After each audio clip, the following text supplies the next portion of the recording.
कहाँ से 5.1 देखिए तो आप लोग 5.1 पहला सवाल सुनिए ना। पहला सवाल में बता रहा है प्रत्येक किलोमीटर के बाद का टैक्सी का किराया प्रथम किलोमीटर के लिए किराया 15 रुपया है।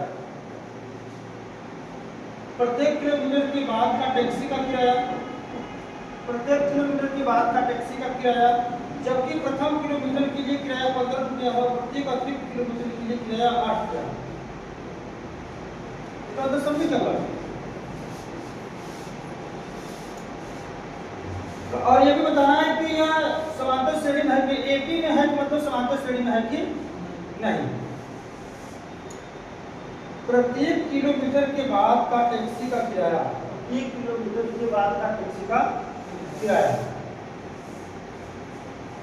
जबकि प्रथम किलोमीटर के लिए किराया कितना है 15 और उसके बाद प्रत्येक किलोमीटर के लिए 8।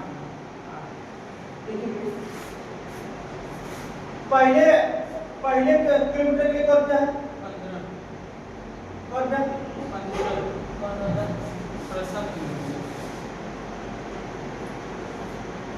15 रुपया ले लेते हैं या 1 किलोमीटर के लिए। उसके बाद क्यों करते हैं की करते हैं सब में कब किलोमीटर का अंतर है, सब में कब किलोमीटर का अंतर है 8।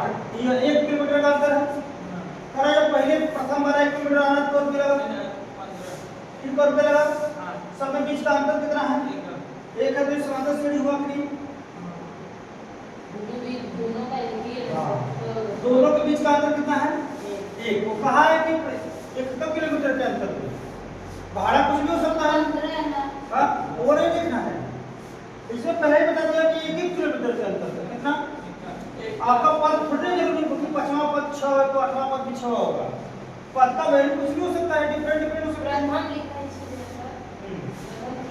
प्रथम किलोमीटर का 15 रुपया है और उसके बाद हर एक किलोमीटर का जो के बाद का जो रुपया है वो कितना है 8।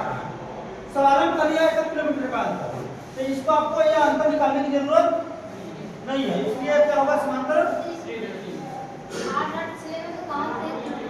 सवाल में कहा है कि हर एक किलोमीटर प्रत्येक किलोमीटर का अंतर, तो हम में 1 किलोमीटर का अंतर है तो सबका डी का मान बराबर है कि नहीं। इसके बीच में 1 किलोमीटर, इसके बीच में भी ये समांतर श्रेणी होगा कि नहीं होगा होगा।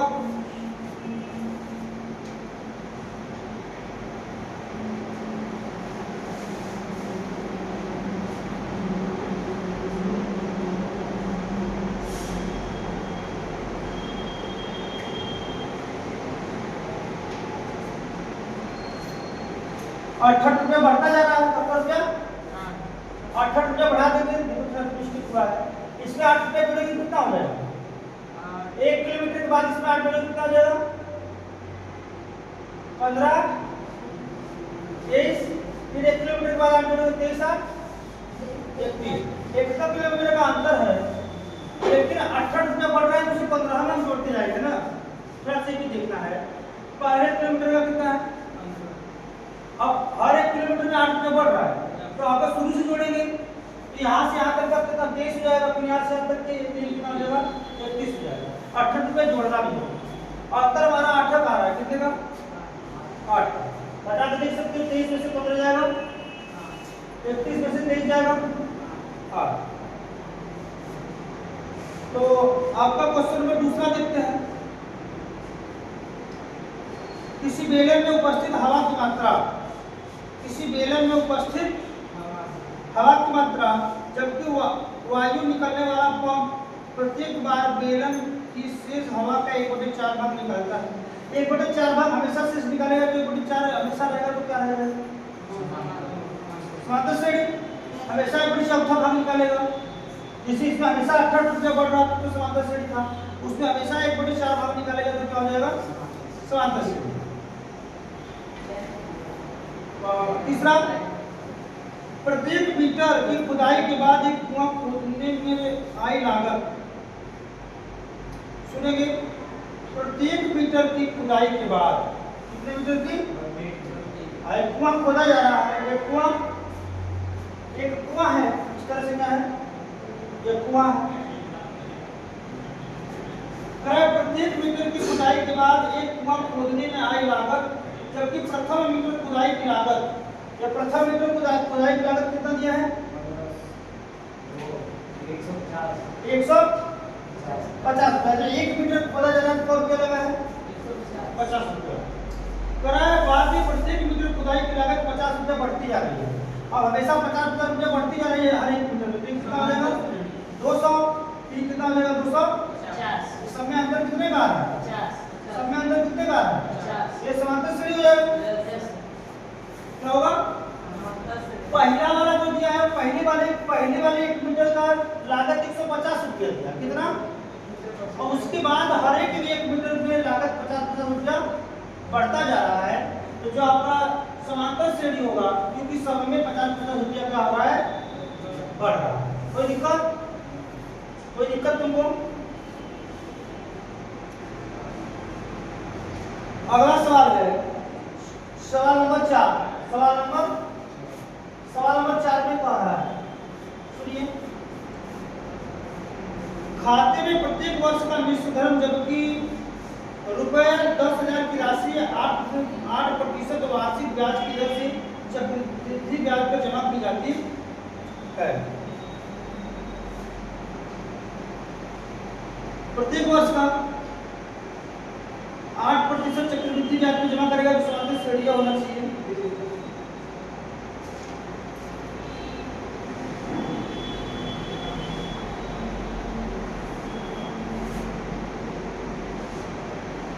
नहीं होगा, क्या होगा, क्योंकि फार्मूला हमारा समांतर इसका क्या होता है, चक्रवृद्धि विस्तार का फार्मूला क्या होता है,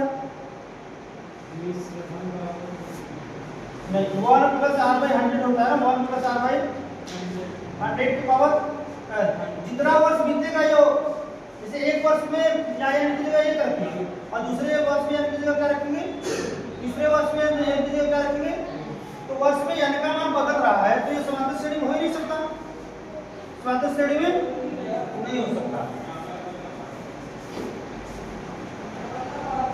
अगला क्वेश्चन नंबर 2 देखते हैं। क्वेश्चन नंबर 2, इसमें क्या है, समांतर श्रेणी के 4 पद लिखना है। कब पद लिखना है, कब पद 4 पद। और कराए कि प्रथम पद ए है, प्रथम पद क्या दिया है, कराए प्रथम पद बराबर कितना ए, और समांतर डी, समांतर क्या दिया है डी। तो देखते हैं पहला वाला क्वेश्चन है। पहला वाला क्वेश्चन ए का मान कितना दिया है 10, और डी का मान भी 10 दिया है। तो इसका कुल 4 पद ज्ञात करना है। कब पद 4 पद। तो एक बार देखिए थोड़ा सा, प्रथम पद क्या होता है, दूसरा पद क्या होता है, तीसरा पद क्या होता है, ये तो इसका फार्मूला। प्रथम पद को ए बोलते हैं, क्या बोलते हैं, और द्वितीय पद को a + d बोलते हैं, क्या बोलते हैं, तीसरे को a + 2d बोलेंगे, a + 2d, और तीसरे को, चौथे को a + 3d, a + 3d। अब देखो कैसे बना है, पहला वाला पद a ही होता है, इसी a में d को जोड़ेंगे तो दूसरा पद आ जाएगा। ये a1 है, क्या है, ये क्या है, a2, या a3, और ये a4। कैसे बनता है इसको देखिए, बताता हूँ आपको। पहला वाला पद पे ए आपको याद ही रहेगा हमेशा, इसी ए में डी जोड़ेंगे तो दूसरा पद आ जाएगा, क्या आ जाएगा, और इसी ए में अगर 2d जोड़ेंगे तो तीसरा पद आ जाएगा, और इसी ए में अगर 3d जोड़ेंगे तो जितना d जोड़ेंगे हम, जितना d जोड़ेंगे उससे एक ज्यादा वाला पद आप पाओगे, उससे एक ज्यादा वाला पद।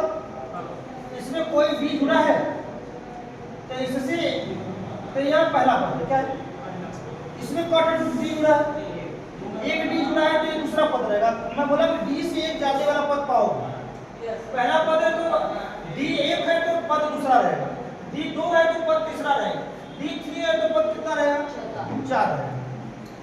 अब डी को देखकर अनुमान लगा सकते हो कि पद कौन सा है। डी से एक जाति क्या रहता है, पद रहता है। तो पहला पद क्या है, एक, या पहले पद की जगह 10 लिखेंगे, a + d भी दूसरा है, इसका 10 कितना हो जाएगा 20। a प्लस 2d है 10 गुना 20 10 20 10 नहीं 30 10 इस तरह से निकाल सकते हो। तो आप लोग और सभी क्वेश्चन को लगाइए इस वाले फार्मूले पे a plus d a plus 2d। अगर आप पांचवा निकाल रहे हैं तो a प्लस 4d करेंगे, अगर आप छठवां निकाल रहे हो तो a प्लस 5d करोगे। ऐसे ऐसे पहले का सब चार ही निकालना है सबका। हाँ 4 से और भी पूछ दिया तो आप तो लगाइए।